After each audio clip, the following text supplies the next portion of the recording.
In this video we will learn how to convert Notepad to PDF. So let's start. This is my Notepad. I just maximize this Notepad and here I'm going to convert this PDF. Just click on the file tab and click on the print option, and you can see the print dialog box is open. In select printer, select the Microsoft Print to PDF.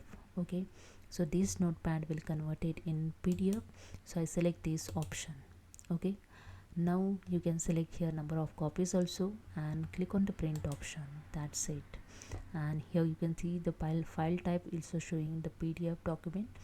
Now I just going to click on the location. I select the desktop and here I'm share these documents. Here I'm going to save this file. Okay, so I just enter the file name here, so mutual fund, and click on the save in desktop. Okay, and wait for the few seconds.